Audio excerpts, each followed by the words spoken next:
Yeah, programming is a very interesting subject. Actually, it's in some ways it's very instinctive. You have to figure out what that evening will feel like from beginning to end, and sometimes you want things to contrast very much, and sometimes you want them to be all Slavic for some reason, or you want to show the difference between early Beethoven and late Beethoven. There's just so many different ways of looking at programming, and it's a fascinating business. I like festivals as well, and everyone in Toronto knows that I've always loved that kind of idea, and the New Creations Festival that I started 14 years ago has been one of the most exciting things I've ever done, because it's actually more difficult to put together programs of contemporary music, and especially if you're commissioning pieces, because you don't know what they're going to sound like. Right. And so that is a combination of instinct and luck. But in the end, you also have to figure out, once you see what the program is, how it holds together. Not always, especially nowadays, less so, but I used to speak to the audience all the time. Mm-hmm. And depending on the program, I would have to figure out when I'm going to speak, because I don't want to go out before every piece. And I actually don't particularly like to go out at the beginning of a concert. I think the first thing people should experience is music. But sometimes that doesn't work. You have to go out and explain some things and welcome people at the very beginning. So there's a way of that is becomes part of the program, actually, if you speak. So as I said, it's instinctive, and you also gain from experience to sort of know that program actually will probably sell. That program probably won't.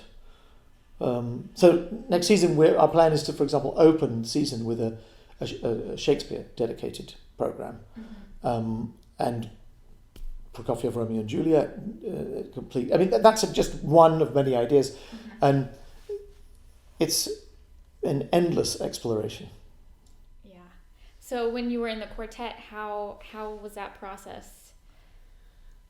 The quartet was a little bit different because, with most orchestral concerts, you have soloists, so that changes the texture a little bit so that the palette can be satisfied in different ways automatically by that very fact. In the quartet, you had to change that by changing the texture of the piece or the quality of the piece.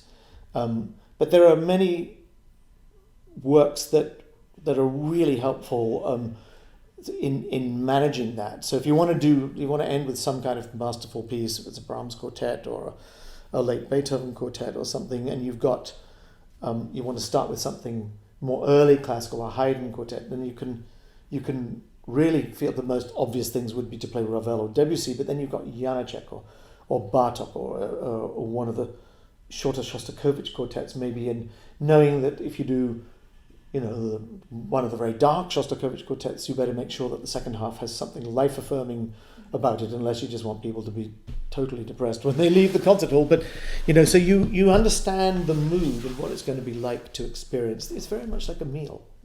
Like a really fine chef understands how to balance things and what that's going to be like on the palette after they've experienced the previous course. So it's very much instinctive in that way, and yet you have to be encyclopedic in your knowledge of the repertoire and your understanding of it. So it was always interesting. I'll tell you what I found very interesting.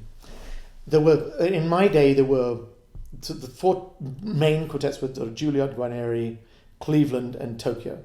It was before the Emerson Quartet had sort of emerged, and I would look at the programs that they were playing during those seasons where we would be on the same series, and almost invariably they would be playing one of pretty close to our other programs. It went in cycles. Suddenly everybody decided they should play Intimate Letters of Janacek, all in one, and they must have decided this in 5 or 6 private rooms 2 years earlier, and it was almost like there was something in the air. Oh, it's time people should hear Janacek, or it's time people should hear Martinu or Hindemith or whatever. Suddenly these pieces would appear all in the same season. It was quite an interesting thing.